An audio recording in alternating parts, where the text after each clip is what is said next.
Dricus, in front right here. Congratulations on your first successful title defense. I guess, what are the emotions after, kind of an emotional build-up to this fight? It was a name that you'd been calling for, a name that you admittedly had been studying since even before you got to the UFC. So now to get through Israel Adesanya, what are the emotions? Yeah, I mean, it feels absolutely incredible sitting here. I mean, what a build-up to the fight this week. Just a big ups to him as well, the UFC team here in Australia. It was, they accommodated us. So I was treated like, not a world champion. I was treated like, I think, a king of some country. Everything we wanted, from the hotels, from everything was planned to a T. It was amazing. And it coming together today, this afternoon, I don't know what to say, but it was so special. And like I said, you mentioned my first successful title defense, and people go, yeah, you're not a champion until you defend that belt. That's bullshit. You're champion when you win that belt. But I wasn't a champion walking out there tonight. Before I walk out, and I said this whole week, before I walk out there, they take the belt off me. The winner of this fight is the champion. So nobody's a champion when that first belt goes. I went out there tonight to fight for the world title, and I became champion tonight. And you could see that in the fight. I went out there to fight like somebody who wanted this belt and not somebody who defended it. You did, obviously, like I said before, you had been watching Israel since before the UFC. Did that fight play out in there as to compared to how you envisioned this and expected it all these years? Yeah, well, I won at the end. Yes, I guess so. I didn't do too many visualization sessions where I lost, but the man was as good as I thought. He was as good. I'm so happy that he went out there, and you could, after the fight, say, this was the best Israel Adesanya. He felt great. And you could see it in his, just in physique. That's equal to work. And he had more heart. I said I'm taking him out of there in the third, and I got in the fourth. I could see in the end of the third, he was starting to break down. But there just wasn't enough. And in that fourth round, if you look at the fight, the story of the fight was in the beginning of the round, because I knew they look at my game plan, me and my coaches. So we said, Coach Monet, obviously genius at this, looked at what he does, and we said, he kept on talking about he's a new fighter, he's going to come in there, be different, the old Adesanya. So he's going to come and try and fight me and stop me from going forward, because they know that's how I fight, and that's his kryptonite when somebody's... he's not going to make the same mistake like he did against Strickland. So every round, you can see this, in the beginning of the round, I was standing my ground, but he was in the middle of the octagon, and he was almost dictating, but if you're not used to fighting like that, you get more tired. If you're not used to fighting with that kind of pressure. And I didn't back off. I wasn't fighting on the outside. I just stood my ground. And in every round, around 2 minutes, my coach would shout, listen, it's time to go. And I would start pushing forward. And that's when I started getting, every round at the end, I got the success. And every round his burst, like the first bit of the round where he was dictating would be shorter. And in that fourth round, I landed quite a lot of big shots. The man can take a punch, but you can only take that many. He kicks like an absent. Jeez, the man kicks hard. The first inside low kick he kicked me, I think his feet felt like this big. When he kicked me, it felt so heavy. He has that inside low kick was incredible, but I stuck to the plan. I tried to stay as disciplined in there as necessary, not blitzing forward for too long, because the blitz is it's one thing I'm going to do. And everything worked out perfect. At media day, you also said, if there are no holes, it's my job to create them for you to take advantage of. Was this the finishing sequence, like you got that hook from behind and then you tackled him into the rear naked choke? Is that a hole that you saw envisioned? Well, I mean, we saw that in the second round when I got him. I knew physically I'm stronger than Israel Adesanya. He is a master at getting back to his feet and not getting his... Well, if you have his back. I mean, Whittaker had his back many times. how many guys has gotten him down and not being able to do anything with it. So I got him down in that first round, I think, or second round. Landed a couple of hard shots. So every time he would start getting back to his feet, I didn't fight him on it. I just kept control of the hips and landed big shots because he was so focused on my hands around the hips that he wouldn't protect his face. Landed big shots, maybe create a cut. That was what I was hoping for, landing big, hard punches, then getting back down to the ground. So he has to do all that trouble, get back up, carry my weight, hit him. And in that fourth, the man was staggered from the blows. I could see when he went down, I landed big shots. And I didn't plan on taking him down. I was actually planning on knocking him out. And body positioning was just that of the best thing to do right now is to take him down. And I could feel as we went to the ground, he wasn't resisting at all. He was out of it a little. Got the back. As soon as I straightened him out, it was over.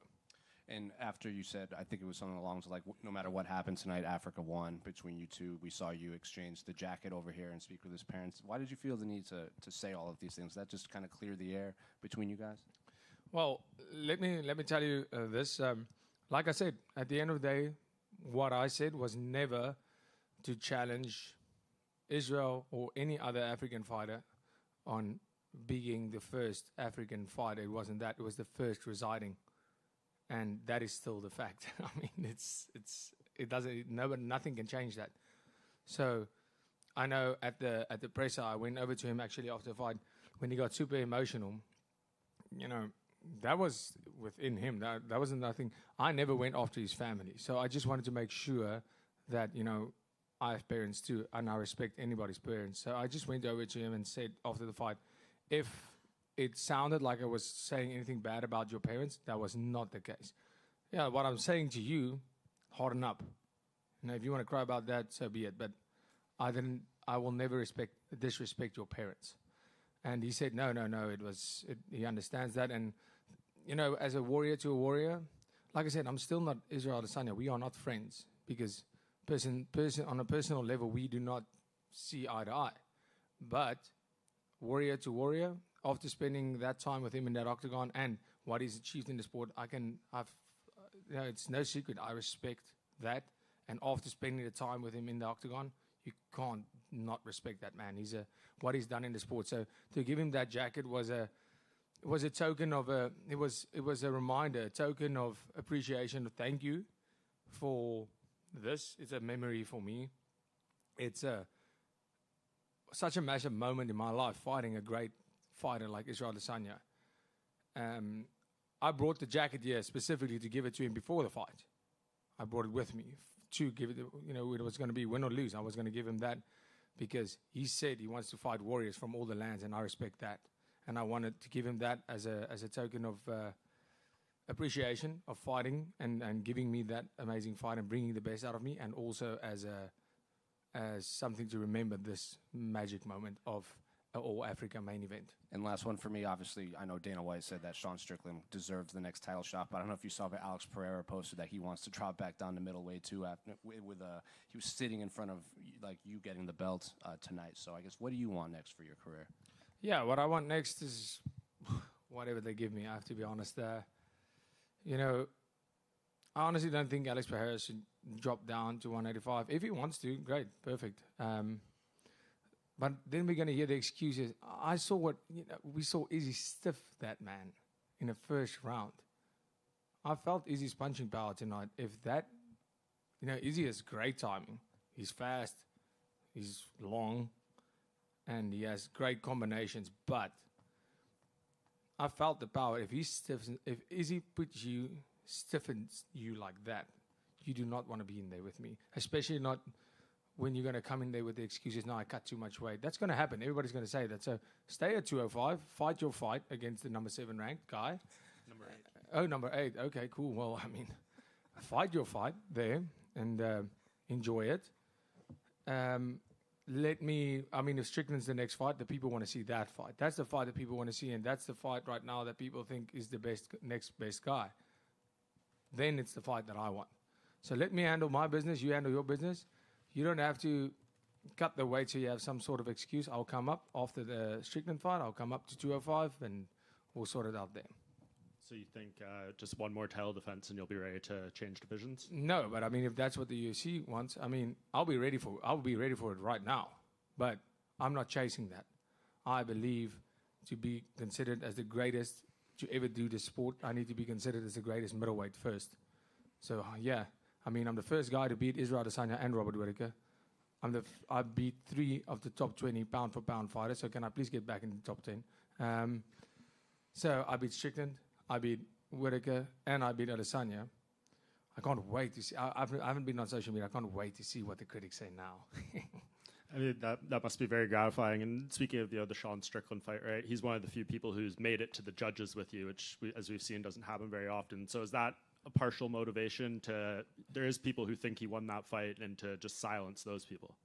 No, I don't care about silencing the people. I need to hear the people if they're booing or cheering. I mean, did you see tonight? This was the most electric crowd ever. They weren't cheering for me, but I mean, it was still amazing to be out there. It was that the crowd was insane. So yeah, going into that Strickland fight now, I know I've been in there with him. He can't handle what I have. He can't handle what I have to offer. So yeah, this time I can finish him. I mean, we saw it. Yeah, he beat Izzy. Now we have a comparison. That's how you finish someone. Do you think, I mean, a fight with him, the last two, the build-ups have been, pretty personal, got fairly heated. It seems like you've kind of come out on the winning end of the talk. Are you anticipating going through another fight like that where it could get pretty nasty in the lead-up? I don't know. I mean, does he want to cry again? And just last thing, you talked about, the respect for Israel and everything, but for him to, in the octagon, raise your hand up, back here, raise your hand up, I guess just what does that mean to you for him to show that level of class and sportsmanship towards you? That's it. I mean, that's why sport is so amazing. This sport is so amazing. And I say this all the time, myself and Israel, the beef was not fake. The fact that we don't like each other on a personal level was not fake, at least not from my side. It just doesn't, it's irrelevant in that octagon. Say, what does it matter? I'm not talking about I hate Israel Adesanya. I'm just saying that if we were in a social setting, I'd probably not be sitting at his table. And that's fine. Everybody in this room doesn't like each other. Or at least, like, maybe you act if you do. But when you get home, you're like, that guy's such an asshole. But that is the facts of the matter. So...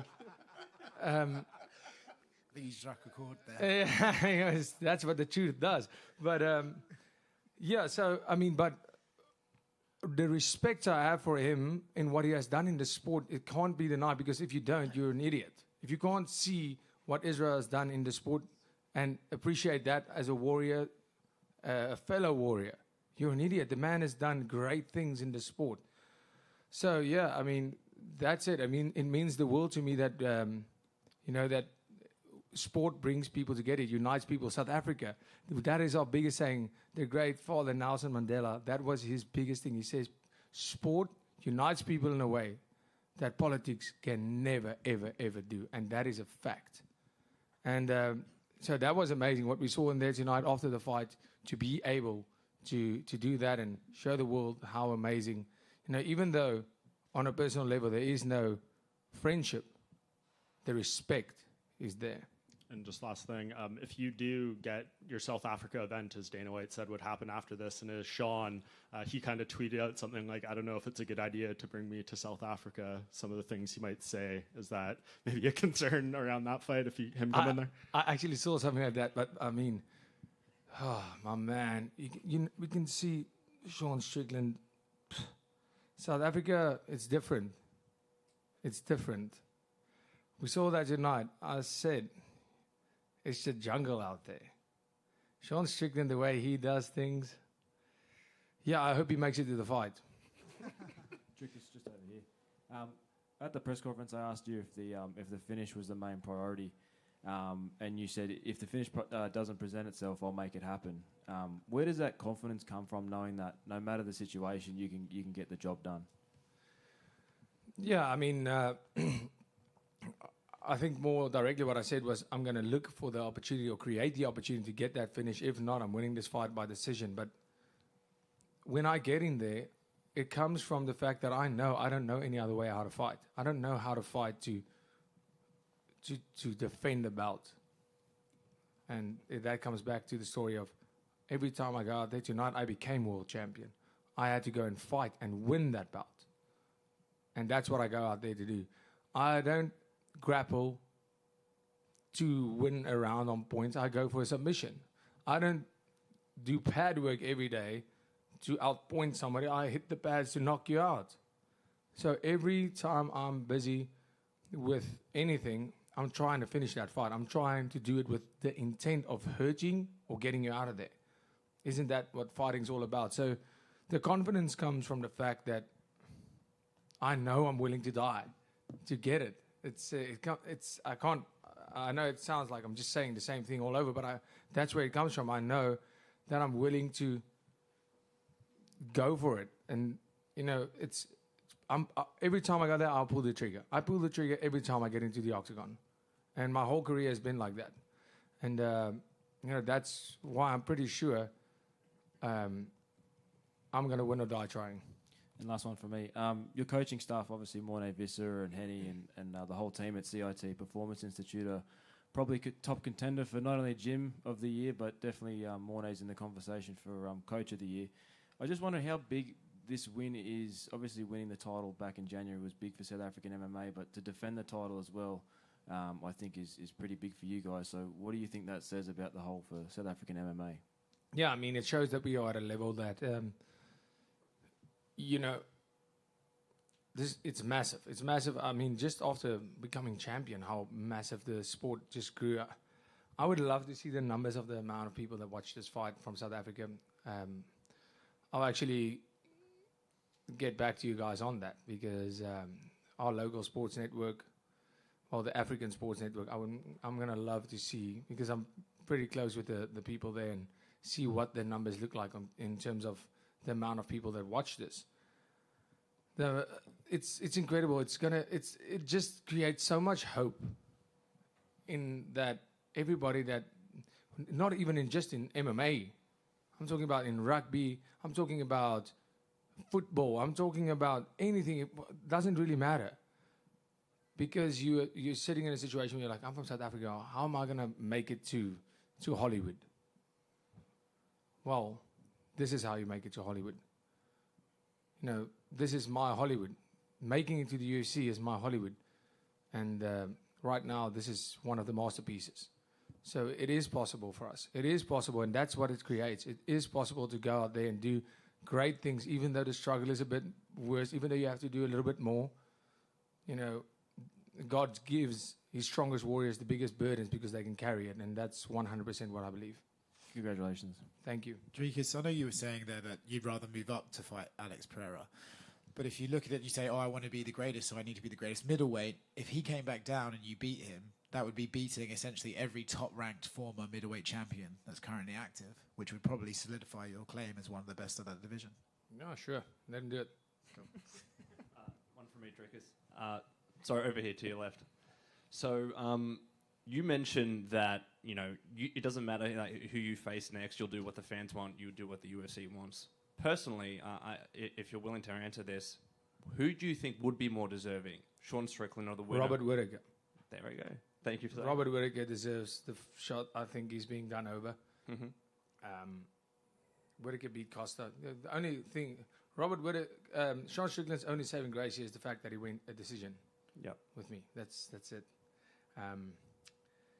So, yeah, I mean, Robert Whittaker beat Costa in a more spectacular fashion, I believe, than Strickland did. And then, willing to step up, fight comes out, he pulls out. Whittaker fights not a nobody in the sense of he's not ranked. He can only lose, and it's a great fighter. Ikram, right? Ikram. Yep. He's an amazing fighter. He's really good. Whittaker makes it look like he was fighting an amateur. And what does he get for it? Nothing. Then says, okay, I'll fight Hamzat again. So he beats Hamzat, and you're not giving him a title shot. He's pulling on he's getting the short end of the stick, unfortunately. But that's not on me. I'll fight whoever. So Strickland right now, that's the fight that people want to see. So that's what they get. But Whittaker is definitely the one that's being done over in this, in my opinion. He's more deserving, but life's not fair. And you mentioned before that you can't wait to go online and see what the critics have said. I will share this with you. One of the biggest, let's call it criticisms, are people saying that in the third and the fourth you were looking gassed. But you were touching on before, that was part of the plan, conserving energy and playing possum. Would you say that's correct? Playing possum? No. Looking gassed? Yeah, sure. That's why I finished him. Yeah, if that's what gassed means, I'm in. Call me gassed all day. I appreciate it. Thank you, mate. Dricus, just down here to your right. Okay. Before the fight started, when Bruce Buffer was introducing you and there was just all these boos raining down, I think it was the biggest smile you had on your face all weekend. Can you just take us through what you were thinking there? Were you using the boos as motivation or just embracing the crowd? No, it's just been the same as any other place I went to, Canada. I told them that's what's going to happen, but they refused to listen. Did you hear the cheers after the fight? That's why I was laughing, because I knew, shame. And just I can't wait to hear all of you cheer. And I just thought about it this way. I'm standing there, I'm hearing all these boos, and I'm like, there's no way I've finished this guy, and this place just starts booing. So if it happens, it's going to be funny, but I know there's one guy who's going to sit next to another guy that was booing as they introduced me, and as I win the fight, the one guy's cheering, and the other guy goes, what? You were just booing, and now you're cheering, and that was funny to me, and, well, I mean, it's amazing. It's amazing because that's what we're here to do. You know, all the media talk, all that stuff, it's funny, it's great. The people pay a lot of money to be here, to watch these events, and at the end of the day, they come to be entertained, and that's what I come to do. And that's where that confidence comes from, because I come in there and I make a promise to the fans every time. I'm going to come out there and give you a show. I'm going to entertain you. And I haven't watched the fight, but I believe it felt like it was one of those fights. It felt like it was all out. I gave it my all. So that's what I'm here for. I'm here for being a warrior. I'm not here to win. I'm here to win and be entertaining at the same time. I think there was a lot of South Africans in the crowd that helped your cause at the end there. But just one final one. Did you get your money from... What a backhanded compliment. Well, screw you. Tai Tuivasa, did you get the money from the bet that you made from the rugby union game? No, not yet. Thanks for reminding me. All good. Congrats on the win. Thank you. Thank you, everyone.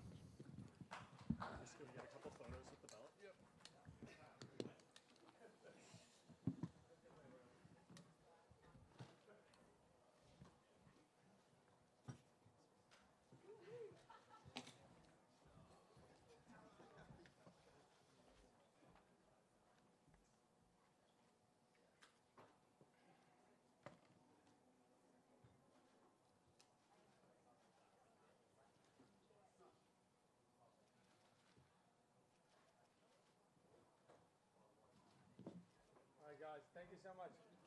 Have a good one.